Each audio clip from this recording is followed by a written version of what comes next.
हे कृष्ण करुणा सिंधु दीनबंधो जगतपते गोपेश गोपिका Kant Radha Kanto नमस्तुते। तप्त कंचन गौरांगी राधे वृंदावनेश्वरी वृषभानुसुते देवी प्रणमामि हरिप्रिये। वाञ्छाकल्पतरुभ्यश्च कृपा सिन्धुभ्येव च पतितानां पावनेभ्यो वैष्णवेभ्यो नमो नमः। नमो विष्णुपादाय कृष्णप्रेष्ठाय भूतले श्रीमते भक्तिवेदान्त स्वामिनिति नामिने। नमस्ते सरस्वते देवी गौरवाणी प्रचारिणे निर्विशेष शून्यवादी पाश्चात्य देश तारिणे। जय श्री कृष्ण चैतन्य प्रभु नित्यानंद श्री अद्वैत गदाधर शिवासादि श्री गौर भक्तवृंद। हरे कृष्णा कृष्ण कृष्ण हरे हरे हरे राम राम राम हरे हरे। ओम नमो भगवते वासुदेवाय। ओम नमो भगवते वासुदेवाय। ओम नमो भगवते वासुदेवाय। नारायणं नमस्कृत्यं नरं चैव नरोत्तमं देवीं सरस्वतीं व्यासं ततो जयामुदीरये। नष्टप्रायेषु अभद्रेषु नित्यं भागवत सेवया भगवते उत्तम श्लोके भक्ति भवति नैष्ठिकी। कृष्णाय वासुदेवाय देवकी नंदनाय च नंदगोपकुमाराय गोविंदाय नमो नमः। हरे कृष्णा कृष्ण कृष्ण हरे हरे हरे राम राम राम हरे हरे। हरे कृष्णा कृष्ण कृष्ण हरे हरे हरे राम राम राम हरे हरे। हरे कृष्णा। आज इस सत्संग में आप सभी का हार्दिक स्वागत करते हैं। तो आइए कथा आरंभ करने से पहले हमारे आराध्य भगवान श्री ब्रजेंद्र नंदन श्री श्याम सुंदर जी के चरणों में प्रणाम करते हैं। कोटि कोटि प्रणाम करें और तदंतर जगत के नाथ जगन्नाथ एवं बलदेव एवं सुभद्रा मैया के चरणों में प्रणाम करें। और तत्पश्चात कलयुग पावन अवतार करुणा वर्णालय श्री चैतन्य महाप्रभु के चरणों में प्रणाम करें, नमन करते हैं। और भगवान की प्रियसी तुलसी महारानी के चरणों में प्रणाम करते हैं। भक्त्या विहीनाय अपराध लक्ष्ये सीतास्तकामा वितरगादि कृपां बुद्धिष्ट्वा दुर्णं प्रयन्ना वंदे नुमत्से चरणारविंदम। तो जिनकी परिक्रमा करने से करोड़ों पाप नष्ट हो जाते हैं, ऐसे श्री वृंदा देवी तुलसी के चरणों में हम सब प्रणाम करते हैं। और आज हम इनकी महिमा के बारे में श्रवण करेंगे। वृंदा देवी तुलसी महारानी के महिमा का हम सब श्रवण करेंगे कि कितना तुलसी महारानी का हम सब के जीवन में कितना महत्व है। क्योंकि हमारा सनातन धर्म में तुलसी जैसा कोई भी वृक्ष नहीं। ऐसे तो वृक्ष नहीं कहा जाता है, क्योंकि वृक्ष जो बड़ा होता है उसे वृक्ष कहते हैं, लेकिन बहुत लोग तुलसी वृक्ष कहते हैं। तुलसी का वृक्ष नहीं होता, जो बड़ा पेड़ होता है उसे वृक्ष कहते हैं, तुलसी पौधा। तो तुलसी महारानी साक्षात कलयुग की देवी हैं और भगवान श्री कृष्ण के प्रेयसी हैं और यह भगवान विष्णु को अत्यंत प्रिय हैं। तो अत्यंत प्रिय होने का कारण और हमारे सनातन धर्म में तुलसी महारानी का इतना महत्व क्यों है, हम इसके बारे में थोड़ा चर्चा करेंगे। तो तुलसी महारानी साक्षात कलयुग की देवी हैं और ऐसा कहा जाता है कि जिस घर में तुलसी महारानी नहीं है वह घर जो है हिंदू धर्म का प्रतीक नहीं होता है, क्योंकि हमारा सनातन धर्म में जो भी हिंदू हैं, सनातन धर्मी हैं, उनके घर यह तुलसी का वृक्ष होना अति आवश्यक है। क्योंकि इससे पता चलता है कि हम सब सनातन धर्मी हैं। बाकी इस तुलसी महारानी का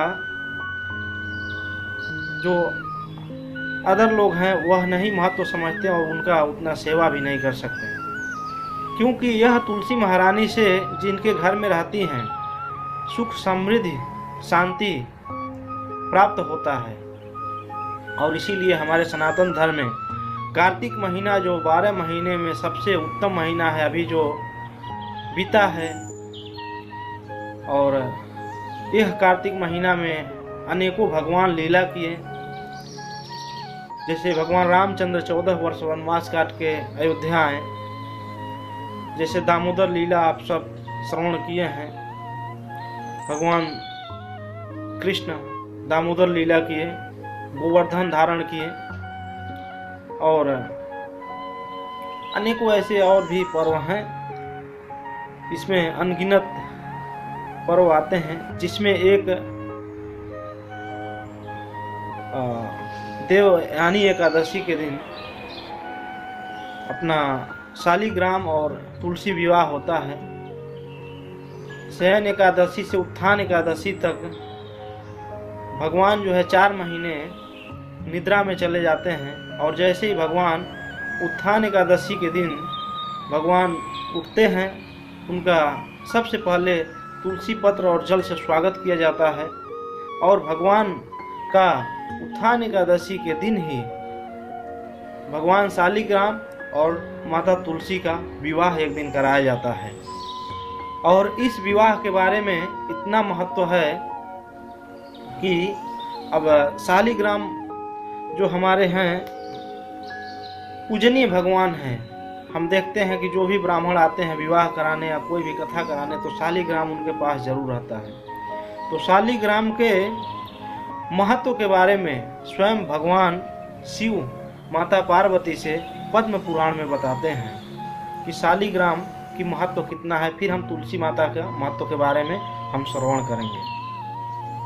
तो शिव जी कहते हैं, हे देवी, शालिग्राम शिलायां तु त्रैलोक्यं सचराचरं मया सह महासेन लीनं तिष्ठति सर्वदा, लीनं तिष्ठति सर्वदा। हे देवी,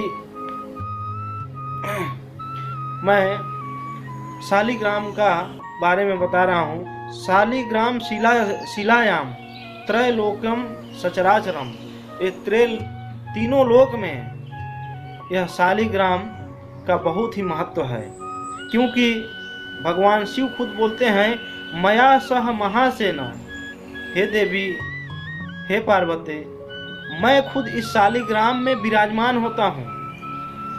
इस शालिग्राम में मैं स्वयं रहता हूँ, और इस शालिग्राम का जो सचराचरम इस जगत में जो आराधना करता है, पूजा करता है, शालिग्राम का सेवा करता है, उसे मेरी सेवा करने की कोई ज़रूरत नहीं है, क्योंकि साक्षात मेरी भी सेवा पूर्ण रूप से हो जाती है। ये स्वयं भगवान शिव जी इस बात को बता रहे हैं पद्म पुराण में। तो इसीलिए बोलते हैं शिव जी, लीनम तिष्ठति सर्वदा, मैं सर्वदा उसमें लीन रहता हूँ, मैं उसमें स्वयं रहता हूँ।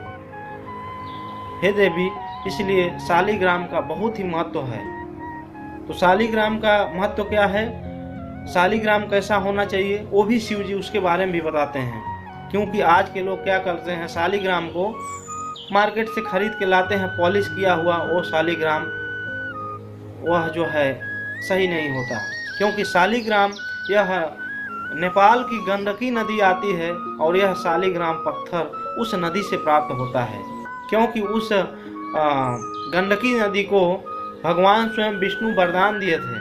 क्योंकि यह जो गंडकी नदी थी, इन्होंने बोला आपको मेरे पुत्र के रूप में चाहिए, ऐसी जिज्ञासा की थी, तो भगवान इन्हें वरदान दिए थे। और यह शालिग्राम का पत्थर जो गंडकी नदी में ही मिलता है।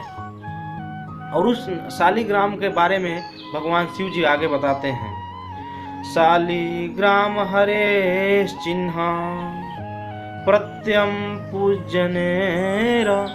शिव जी बताते हैं कि हे देवी, उसी शालिग्राम को पूजा करना चाहिए जिसमें हरि का चिन्ह हो, कोई ना कोई हरि का एक चिन्ह हो, चक्र हो, शंख हो, पद्म हो, भगवान का कुछ पांव का निशान, कुछ भगवान का चिन्ह होना चाहिए। उस शालिग्राम में भगवान का चिन्ह होना चाहिए। वही शालिग्राम का सेवा करेंगे तो हमें फल प्राप्त होएगा। तो इसलिए शालिग्राम का सेवा करने से हरे कृष्णा कृष्ण कृष्ण हरे हरे, हरे राम राम राम हरे हरे। तो शालिग्राम की सेवा करने से हमारा भगवान शिव जी का भी सेवा साथ में हो जाता है और वो अति प्रसन्न होते हैं। इसलिए सबको शालिग्राम का सेवा करना चाहिए। लेकिन वो शालिग्राम का सेवा करने का विधि है, यह नहीं कि हम मार्केट से शालिग्राम कभी भी खरीदा नहीं जाता, खरीदा हुआ शालिग्राम का कभी भी सेवा नहीं कर सकते। यह पुराणों में शालिग्राम को प्राप्त करने का विधि क्या है। शालिग्राम गंडकी नदी में जाएं, यात्रा करें, तपस्या करें और फिर जाके उसमें गंडकी नदी में स्नान करें। और स्नान करते समय उस नदी में और अपने हाथ में नीचे से भगवान से प्रार्थना करें, हे भगवान आप जो है मेरे साथ चलिए। और वो अनेकों पत्थर रहता है, उसमें से आप उठाएंगे तो भगवान शालिग्राम उसमें से आपको जब प्राप्त होंगे। और कुछ चिन्ह होना चाहिए और वह शालिग्राम को भगवान से विनती करिए कि आप हमारे घर चलिए और हमारा जो है जो भी कुछ है हम आपकी सेवा करेंगे अपना श्रद्धा अनुसार, और आप जो है फल प्रदान करिए। तो वह शालिग्राम को वहाँ से लेकर के अपने गुरु के पास जाना चाहिए। और उस शालिग्राम को लेकर के गुरु के पास जब जाएं और गुरु के चरणों में विनती करें, गुरुदेव मैं शालिग्राम का सेवा करना चाहता हूँ, आप जो है इसे अपने हाथ में ग्रहण करके और मेरे हाथ में आप दीजिए। और फिर जो है वह शालिग्राम को घर पर ला करके उस शालिग्राम का हम सेवा कर सकते हैं। तो ऐसे शालिग्राम और माता तुलसी का विवाह जो है उत्थान एकादशी के दिन किया जाता है। और विवाह का महत्व क्या है, तो शास्त्र में कहा गया है कि जिनके घर, जिन भी सनातन धर्म के जो सनातन धर्मी हैं, जिनके भी घर में अगर पुत्री ना हो, बेटी ना हो, क्योंकि इस संसार में बिना बेटी का कन्यादान किए किसी का उद्धार नहीं होता, स्वर्ग की प्राप्ति नहीं हो सकती, ऐसा शास्त्र में कहा गया है। तो फिर भगवान इतने बड़े कृपालु हैं, कोई ना कोई विधि के द्वारा हम सबको सब चीज़ प्रदान करते हैं। तो शास्त्र में कहा गया है जिसके घर पुत्री न हो, बेटी न हो और कन्यादान करने का सामर्थ्य न हो, क्योंकि जब बेटी नहीं है तो कन्यादान कैसे करेगा, तो उस व्यक्ति को क्या करना चाहिए, जब साल में एक बार कार्तिक महीने में तुलसी महारानी और शालिग्राम भगवान का जब विवाह होता है जिस दिन, उस दिन विधि पूर्वक जिस तरह के पुत्री का विवाह कराते हैं ऐसे विवाह कराएं, ऐसे विवाह उस व्यक्ति को कराना चाहिए जिसको बेटी नहीं है, पुत्री नहीं है। लेकिन हाय रे कलयुग का दुर्भाग्य, क्योंकि आज का मनुष्य बेटी को जन्म देना ही नहीं चाहता, उस बेटी को तो गर्भ में मार देना चाहता है, क्योंकि इस बेटी का महत्व किसी को पता नहीं। बेटी का महत्व इतना है, शास्त्र में कहा गया है कि जब तक कन्यादान हम नहीं करते हैं तब तक हम जो है मुक्त नहीं होते हैं, स्वर्ग की प्राप्ति नहीं होती है। कन्यादान सबसे बड़ा दान है इस संसार में, उससे बड़ा दान कुछ भी नहीं है। तो इसलिए आज के दिन में हमारे सनातन धर्म में भी बेटियों का बहुत ही अपमान हो रहा और उन्हें पेट में ही मार दिया जा रहा। यह बहुत बड़ा अपराध है, इससे बड़ा पाप इस संसार में कुछ भी नहीं है। कोई कितना भी बड़ा पुण्य कर ले, लेकिन अगर एक बेटी की हत्या करता है तो करोड़ों जन्म नरक में चला जाता है। इसलिए इस जो है पाप से सबको बचना चाहिए, क्योंकि जीवन थोड़े दिन का है और थोड़े दिन के जीवन में इतना जघन्य पाप करके करोड़ों जन्म का पाप में हमें नहीं फंसना चाहिए। तो इसलिए शास्त्र में विधि है कि महारानी तुलसी का और शालिग्राम का, जिसको बेटी नहीं है, उत्थान एकादशी के दिन, एकादशी के दिन ही विवाह होता है और फिर कल के दिन भी विवाह होता है, पूर्णिमा के दिन भी विवाह होता है। तो दोनों दिन में कोई भी एक दिन चुन करके, जिसे हमारा इस्कॉन में पूर्णिमा के दिन ही मनाया जाता है, ये भी बहुत ही महत्वपूर्ण है। पूर्णिमा के दिन बहुत ही उत्तम है। तो जिसका पुत्री नहीं है वह शालिग्राम और तुलसी देवी का विवाह जो है उत्थान एकादशी या पूर्णिमा के दिन विधि पूर्वक, जैसे एक बेटी का कन्यादान करते हैं, विवाह करते हैं, खर्च करते हैं, ब्राह्मणों को खिलाते हैं, इस तरह विधि पूर्वक विवाह जो है कराएं तो उसका उद्धार हो सकता है, यह शास्त्र में कहा गया। तो आइए अब तुलसी महारानी के बारे में हम समझेंगे, क्यों इतना जो है उनका अंदर गुण है, इतना क्यों महत्व है।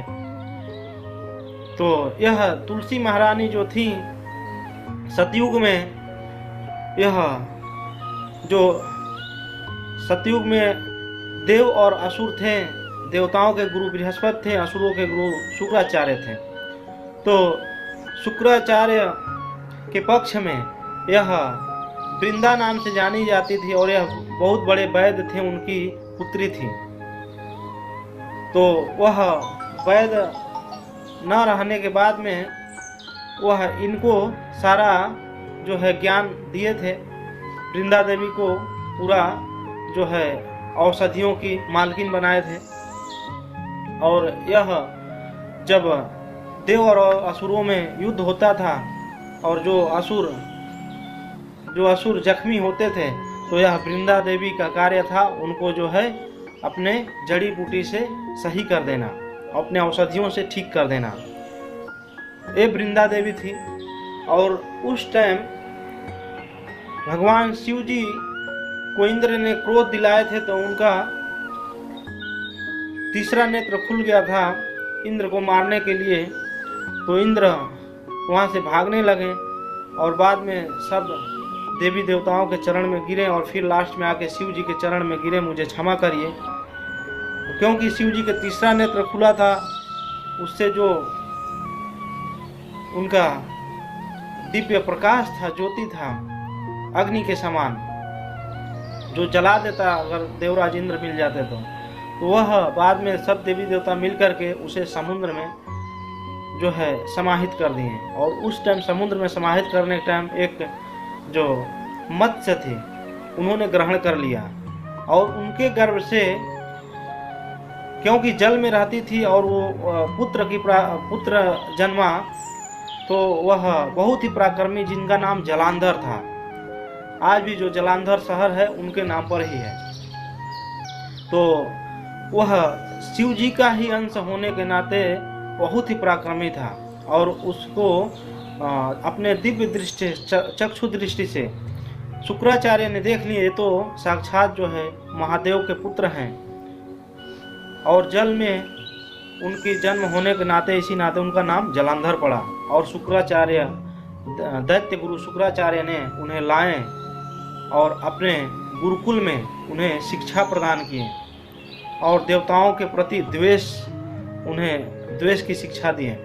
इसके लिए वह जालंधर शुरू से ही, यहाँ तक कि शिव जी से भी, भगवान विष्णु से भी, सब देवताओं से बहुत ही द्वेष करते थे।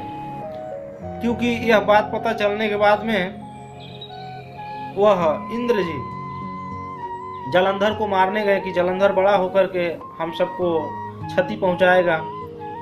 तो जालंधर को मारने गए, लेकिन जब तीर का निशाना मारे तो जालंधर थोड़ा हट गए और उनकी माँ पास में थी, उनका मृत्यु हो गया। इसके वजह से जालंधर जो है अपना इंद्र को बहुत ही दुश्मन मानते थे, और दुश्मन मानने के कारण उनसे द्वेष, देवताओं से द्वेष करते थे, और द्वेष करते थे इसलिए असुर और देवताओं में द्वेष चलता था। और उस टाइम दैत्य गुरु शुक्राचार्य ने क्या किए, दैत्य गुरु शुक्राचार्य इस जालंधर को बहुत अच्छी शिक्षा दिए और यह बहुत ही पराक्रमी हो गया, यहाँ तक कि सब देवताओं को पराजित कर दिया, सब पर विजय प्राप्त करने लगा। शिव जी के पुत्र कार्तिकेय, गणेश को सबको वह परास्त कर दिया, और उसके बाद स्वयं शिव जी को वह और भगवान विष्णु को चुनौती देता था कि हमसे युद्ध करने के लिए साक्षात महादेव या भगवान विष्णु आए। यह महादेव एक बार सोचे कि मेरे अंश से यह जालंधर है, क्यों ना मैं इसे एक बार कम से कम समझा दूं। भगवान शिव जी स्वयं वह जालंधर के राज दरबार में गए और बोले, जालंधर यह द्वेष करना ठीक नहीं है, इस द्वेष से पतन ही होता है, इसीलिए हमारे भी जीवन में कभी द्वेष ना करें, क्योंकि द्वेष से कुछ लाभ नहीं होता, द्वेष से पतन ही होता है। द्वेष हमारे अंदर अंदर हमें जलाता है, इसलिए द्वेष ना करें। तो वह शिव जी को लाख समझाने के बाद भी जालंधर नहीं माना, और जालंधर बोला कि नहीं, आप अगर देव महादेव हैं, मुझसे युद्ध करिए, मुझे परास्त करिए। तो क्योंकि इसके अंदर इतनी शक्ति कहाँ से आती थी, यह जालंधर जब देवताओं से युद्ध हुआ तो यह जख्मी हुआ, फिर इसका जो है इलाज करने के लिए वृंदा देवी ही कर रही थी, और उस टाइम इसको जालंधर और वृंदा देवी से प्रेम होने के नाते इन दोनों लोगों का विवाह हुआ। और वृंदा देवी का एक गुण था कि वह बचपन से ही भगवान विष्णु की सबसे बड़ी भक्त थी और अत्यंत तपस्याएं करती थी भगवान विष्णु का। स्मर्तव्यम सततम विष्णु विस्मर्तव्य न जातुचित सर्वे विधि निषेधेषु आतुरेव किंकरः। हमेशा स्मरण करती थी, भगवान विष्णु में लीन रहती थी, उनकी पूजा करती थी, और उनका सतीत्व से और उनकी पूजा से यह जालंधर को बहुत बल मिलता था। भगवान विष्णु का पूजा करने के नाते और उनका पतिव्रता के नाते, सतीत्व के नाते यह विष्णु दिन पर दिन अजर अमर होते जाता था। तो इसलिए इन सारी बातों से यह शिक्षा मिलता है कि जो भी सनातन धर्म की स्त्रियां हैं, उन्हें अपने पति के प्रति, क्योंकि पति परमेश्वर समान होता है, भगवान के मंदिर जाएं ना जाएं, पूजा करें ना करें, लेकिन पति कैसा भी हो, क्यों ना बेवड़ा हो, लेकिन उस पति का उनको जो है ईश्वर के रूप में देखना चाहिए और सेवा करना चाहिए। उससे क्या होता है, पति का पराक्रम बढ़ता है। लेकिन आज के दिन यही नहीं होता है। पति जैसे ही घर से बाहर, वह टीवी चैनल खोल करके अनेकों पतियों को देखने लगती हैं। उसमें पतिव्रता का मतलब है पर पुरुष का परछाई भी नहीं देखने का, किसी पर पुरुष के बारे में कभी मन में भी नहीं सोचने का, इसे पतिव्रता कहते हैं। और सती जो है उसी को कहते हैं जो एक निष्ठ होकर अपने पति का सेवा करे, उसे सती कहते हैं। जैसे माता सती अनसुईया ने क्या किया, उनसे पूछे भगवान रामचंद्र जब गए 14 वर्ष वनवास जा रहे थे, भगवान रामचंद्र बोले, हे देवी सीता, माता सती अनुसुईया के पास जाओ और उनसे शिक्षा ग्रहण करो।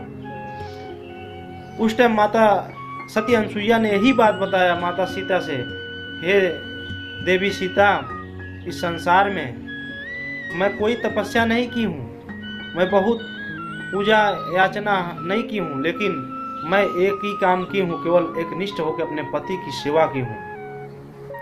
पति की सेवा से सब कुछ प्राप्त हो जाता है। तो ऐसी वृंदा देवी जो है अपने पति के प्रति एक निष्ठ होके उन्हें परमेश्वर मानती थी। हालांकि यह भगवान विष्णु से द्वेष करता था, देवताओं से द्वेष करता था, देवताओं को विजय प्राप्त करना चाहता था, लेकिन फिर भी इन सारी बातों को न रखते हुए वृंदा देवी अपने पति की एक निष्ठ भाव से सेवा करती थी और भगवान विष्णु से प्रार्थना करती थी कि मेरा पति कभी भी अजर अमर रहे और मेरा पति का कभी भी हार ना हो। इसीलिए यह जालंधर देवताओं पर भी विजय प्राप्त करते जाता था, यहाँ तक कि साक्षात महादेव को भी हराने का उसमें पावर आ गया था। वह जाकर के शिव जी को ललकारने लगा और शिव जी को युद्ध करना पड़ा और घमासान शिव जी से युद्ध होने लगा। जालंधर शिव जी का जैसा ही सेम था, क्योंकि इनका पुत्र होने के नाते शिव जी से बल में भी थोड़ा भी कम नहीं था। उसके बाद बहुत दिन तक युद्ध चलने लगा। सारे देवी देवताओं भगवान विष्णु के पास गए और उधर वृंदा देवी क्या की थी, भगवान विष्णु की प्रतिमा रख करके और वह पूजा पर बैठी थी, हवन पर बैठी थी। बोली, जब तक मेरा पति विजय प्राप्त करके नहीं आएगा तब तक यह मेरा व्रत नहीं टूटेगा, यह मैं पूजा से नहीं उठूंगी। और उस टाइम सब देवी देवता गए भगवान विष्णु के पास, क्योंकि जब भी संसार में कुछ भी तकलीफ होता है, समस्या आती है देवी देवताओं के ऊपर, वह भगवान विष्णु के भगवान हरि के पास ही जाते हैं, क्योंकि भगवान विष्णु ही सर्वत्र हैं। वही जो है साक्षात ईश्वर परमेश्वर हैं, भगवान हैं। इसलिए उनके पास सब लोग गए और बोले, हे प्रभु, आपका कृपा से वृंदा जो है आपकी पूजा में बैठी हैं, आपकी तपस्या कर रही हैं, आपकी आराधना कर रही हैं। इसलिए क्योंकि आराधना इसमें आया, आराधना नाम सर्वेशाम विष्णु आराधनम परम। भगवान शिव जी बता रहे हैं पद्म पुराण में माता पार्वती से, आराधना नाम सर्वेशाम विष्णु आराधनम परम। सबसे बड़ा आराधना भगवान विष्णु की है। इसके लिए वह आराधना कर रही थी और भगवान विष्णु से सारे देवी देवताओं गए और बोलते हैं कि आपकी आराधना करने के कारण नाते यह वृंदा देवी आपकी तपस्या कर रही हैं, इसके वजह से जालंधर को बहुत शक्ति मिल रहा है, सारे देवी देवताओं पर विजय प्राप्त कर लिया, यहाँ तक कि साक्षात महादेव से भी युद्ध कर रहा हूँ। आप कुछ नहीं करेंगे तो यह बहुत बड़ा अनर्थ होएगा। उस टाइम भगवान विष्णु सोचे कि यह जालंधर अधर्म का कार्य कर रहा है, इसकी पत्नी धर्म का कार्य कर रही है, लेकिन यह जालंधर अधर्म का काम कर रहा है, देवताओं पर विजय प्राप्त करना चाहता है। इतने परम वैष्णव, निम्न गानाम यथा गंगा, देवा नाम अच्युतो यथा, वैष्णवा नाम यथा शंभु। इतना बड़े जो है शिव जी हैं, हमारे वैष्णव हैं, परम भक्त हैं, और उनसे वो युद्ध करने के लिए चला गया। इसके लिए अब भगवान विष्णु को सेम जालंधर का रूप, जालंधर जैसा रूप बदल करके भगवान विष्णु वह वृंदा देवी के सामने चले गए और वह वृंदा बैठी थी पूजा पर। उस टाइम वृंदा तुरंत खड़ी हो गई और देखी हमारा पति आ गए। बोले, अरे पति, आप विजय प्राप्त करके आ गए, इसीलिए मैं आपके लिए, आपके विजय के लिए आराधना कर रही थी भगवान विष्णु की। तो बहुत खुश होकर के दौड़ के वह भगवान विष्णु के पास अपने पति के रूप में देखते हुए चली गई और उस टाइम उधर शिव जी जालंधर का गला उतार दिए और उस टाइम वह गला जाकर के वृंदा के पास गिरा। जालंधर बोला, देवी मैं मारा गया, मेरा विजय नहीं हुआ, यह तुम्हारे सामने जो खड़ा है ये कोई और है। तो वृंदा देवी तुरंत बोली, आप जो कोई भी मेरे सामने खड़ा हो, ऐसा करने की हिम्मत कैसे हुई, और तुरंत अपने वास्तविक रूप में आओ। बहुत कहने के बाद भगवान अपने वास्तविक रूप में आए और भगवान कुछ नहीं बोल रहे हैं, लेकिन वृंदा देवी वहां पर भगवान को बहुत बोलने लगी कि इसीलिए आपकी मैं आराधना करती थी, पूजा करती थी। भगवान विष्णु बोले, देवी सब ठीक है, हमारा आराधना करने का तुम्हें फल मिलता, लेकिन तुम्हारा पति धर्म के मार्ग पर चलता था, तुम्हारा पति यह अधर्म के मार्ग पर चल रहा था, इसलिए मुझे ऐसा करना पड़ा, इसके लिए मुझे क्षमा करो। वृंदा देवी बोली, पत्थर की तरह आकर मेरे पास खड़ा हो तुम, और एकदम पत्थर जैसा हृदय है, दया थोड़ी भी नहीं आई, मेरा पति मारा गया, इससे बड़ा दुख मेरे क्या हो सकता है, इसलिए जाओ, मैं तुम्हें श्राप देती हूँ, तुम पत्थर बन जाओ। और जिस तरह मैं अपने पति के वियोग में तड़प रही हूँ, आने वाले दिन में आपको अपने पत्नी के वियोग में इसी तरह तड़पोगे, फिर यह हिसाब बराबर होगा।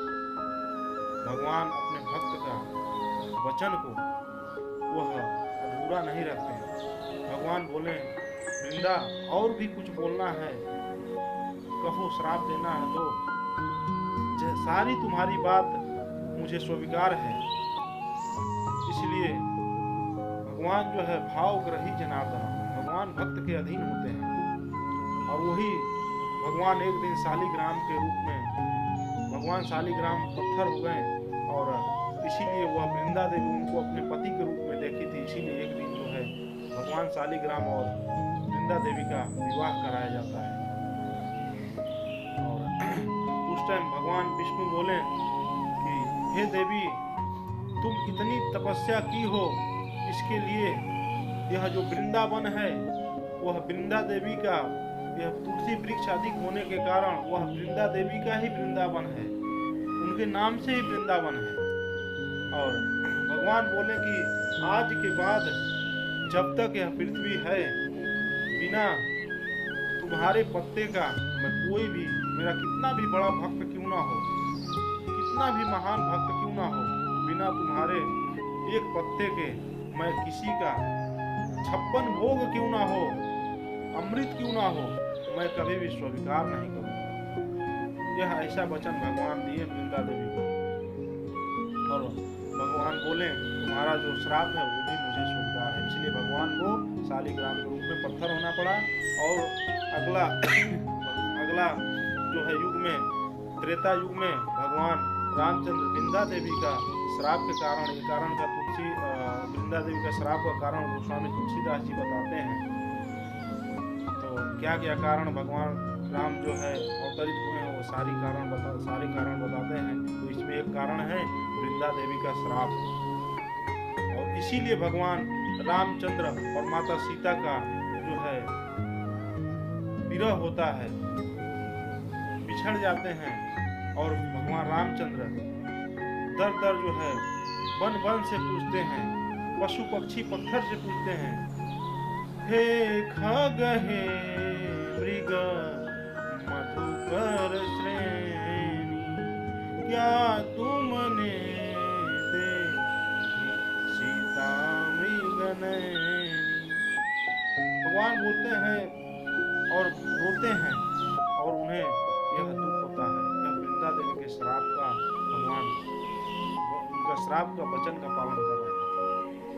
तो इसलिए वृंदा देवी का बहुत ही महत्व है, और वृंदा देवी में इतना गुण है, आज भी वृंदा देवी में जितना औषधियों का गुण है उतना किसी में नहीं है। सबसे औषधियों में, आयुर्वेद में काम आने वाला वृंदा देवी का पत्ता, उनका फूल, पत्ती, जो भी है, लकड़ी, सब इतना महत्व है, क्योंकि वह अत्यंत गुणकारी है, सारे औषधि हैं। और इसीलिए स्वयं नारद मुनि बताते हैं कि जो भगवान की भक्ति करता है उसमें सारे गुण निहित हो जाते हैं। राजसूय यज्ञ में नारद मुनि युधिष्ठिर महाराज से प्रहलाद महाराज के गुण के बारे में समझा रहे हैं। बोलते हैं कि हे युधिष्ठिर, जो भगवान विष्णु की, कृष्ण की भक्ति करता है उसमें सारे गुण अपने आप निहित हो जाते हैं। और इसीलिए भगवान इनको, वृंदा देवी महारानी तुलसी को इतना जो है वह महत्व देते हैं।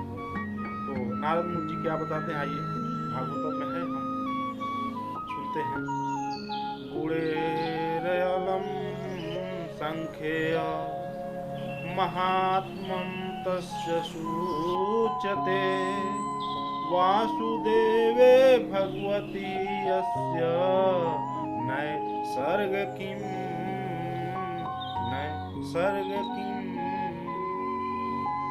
बोलते हैं। गुणेरयलम, सारे गुण जो है समाहित हो जाते हैं। वासुदेवे भगवती यस्य नैसर्ग किम। और फिर जो है भागवतम में कहा गया है कि यस्यास्ति भक्ति भगवान अकिंचना सर्वे गुणे तत्र समासते सुरा। जो भगवान की भक्ति करता है, भगवान विष्णु की भक्ति करता है, उसके अंदर सारे गुण समाहित हो जाते हैं, देवी देवताओं के गुण समाहित हो जाते हैं। यह शास्त्र की बात है। तो इस तरह इसीलिए भगवान माता तुलसी को इतना जो है वरदान दिए हैं, और बिना तुलसी का एक पत्र के भगवान कुछ भी 56 भोग ग्रहण नहीं करते। गोवर्धन लीला में कथा आती है, सारे ब्रजवासियों को भगवान बोलते हैं गोवर्धन की पूजा करो, जितना पुआ पकवान है उनको खिलाओ, इंद्र की पूजा करने की जरूरत नहीं है। ठीक दूसरे दिन सारे गोप ग्वाल गोवर्धन पूजा करने जाते हैं और सब मिष्ठान, पुआ पकवान, मिठाई जितना भी है गोवर्धन भगवान को खिलाते हैं, और वो खाते जाते हैं और बोलते हैं अन्योर अन्योर अन्योर। अन्योर संस्कृत में अन्योर का मतलब और लाओ। सारा भगवान खलास कर दिए। उस टाइम एक ब्राह्मण देवता थे, ये दृश्य को देख रहे थे, और उन्होंने बोला कि साक्षात भगवान है, कितना भी दे दो उनका पेट कोई भर नहीं सकता। और वह गया दौड़ के, ब्राह्मण एक तुलसी का पत्र लाकर उस जो फल में था रख दिए, और भगवान जैसे खाए तृप्त हो गए। उसके बाद भगवान कुछ नहीं मांगे और आशीर्वाद दिए।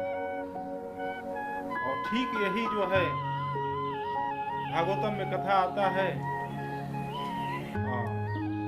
जब देवी सत्यभामा ने भगवान का तुला दान कर रही थी, नारद मुनि को दान करने जा रही थी, उस टाइम भगवान का तुला दान कर रही थी, तो सारा जितना गहना था, जेवरात था, सब जो है रख दी, लेकिन भगवान का पलड़ा जिधर बैठे थे उठा नहीं।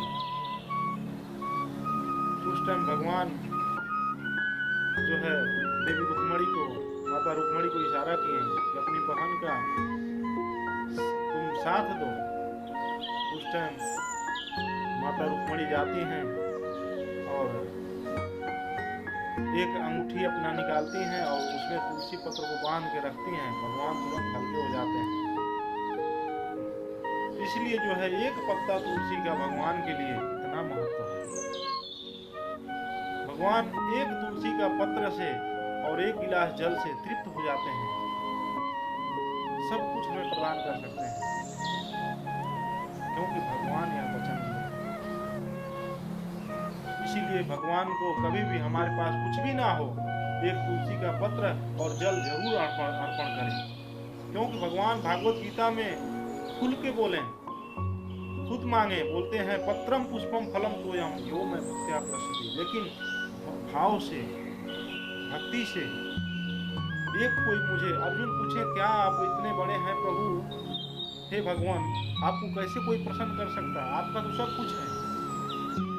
कोई बहुत बड़ा व्यक्ति है, उसको एक कुछ छोटा सा गिफ्ट ले जाएंगे तो वो प्रसन्न नहीं होता आज के दिन। भगवान बोले ऐसा कुछ नहीं है अर्जुन, मेरी भक्ति करने के लिए भाव से कोई पत्रम पुष्पम फलम तोयम यो में भक्त्या प्रसाद। हे अर्जुन, एक फूल कोई अर्पण कर देता है, एक पत्र तुलसी पत्र और जल अर्पण कर देता है, फल एक फल अर्पण कर देता है, तो मैं जो है अत्यंत प्रसन्न हो जाता हूँ, उसे सब कुछ मैं प्रदान कर देता हूँ।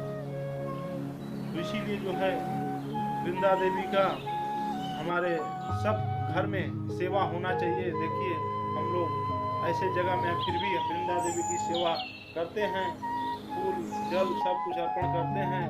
महारानी तुलसी जी हैं, सारा जो है इनकी सेवा करने से सब संपन्न हो जाता है और भगवान विष्णु की भक्ति प्राप्त होती है। इसलिए हमें वृंदा देवी का सेवा करना चाहिए, तुलसी महारानी का सेवा करना चाहिए। और स्कंद पुराण में आया है कि कभी भी हम वृंदा देवी का अगर कहीं भी हैं हमारे पाँव से नहीं लगना चाहिए, नहीं बहुत बड़ा अपराध होता है। हम कपड़ा पहने हैं, वह कपड़ा साड़ी कुछ वृंदा देवी के जो है पत्ते पर नहीं लगना चाहिए। कोई थूकता है, कुल्ला करता है, आजकल देखते हैं कि अपने कल के पास जलकल है उसके पास ही लोग लगा देते हैं, वहाँ थूकते हैं लोग, कुल्ला करते हैं, हाथ पाँव धोते हैं, सब उनके ऊपर जाता है। बहुत बड़ा अपराध है, इससे बचना चाहिए। एकदम वृंदा देवी का जहाँ आप रखे हैं साफ सफाई स्वच्छ होना चाहिए, गंदगी नहीं होना चाहिए, उनसे कोई भी बिना नहाए ऐसे व्यक्ति से स्पर्श नहीं होना चाहिए। रात के समय पत्ते नहीं तोड़ना चाहिए, सूर्योदय के बाद वो भी उनको उनसे आज्ञा लेके ही जो है तोड़ना चाहिए। और पद्म स्कंद पुराण में आया है कि वृंदा देवी का अगर पत्ती तोड़ना है वो कैसे तोड़ना, उसका भी मंत्र है। इस मंत्र का उच्चारण करके ही हमें तोड़ना चाहिए। तो तुलसी दल तोड़ने का मंत्र यह है, आप सब नोट कर सकते हैं और यह मंत्र को याद करने का।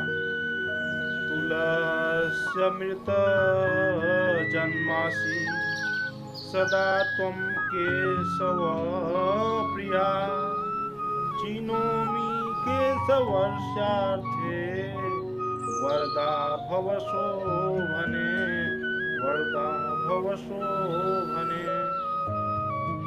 त्वदङ्गं सम्भवे पत्रे पूजयामि यथा हरिं, तथा कुरु पवित्रांगी कलौ मलविनाशिनी, कलौ मलविनाशिनी। तो इस तरह विनती करके और वृंदा देवी को तुलसी पत्ता को चयन करना चाहिए। और तुलसी पत्ता कभी भी मंगलवार, शुक्रवार और रवि इन 3 दिन कभी भी, और द्वादशी के दिन, अमावस्या एवं पूर्णिमा के दिन, इन तिथियों को कभी भी तुलसी पत्र को नहीं तोड़ना चाहिए। और रात्रि को भी नहीं तोड़ना चाहिए, संध्या में भी तुलसी पत्ते को नहीं तोड़ना चाहिए, ये निषेध है। पवित्र होकर के और हमें जो है सूर्योदय के बाद ही तुलसी पत्ता का चयन करना चाहिए। हरे कृष्णा कृष्णा कृष्णा हरे हरे,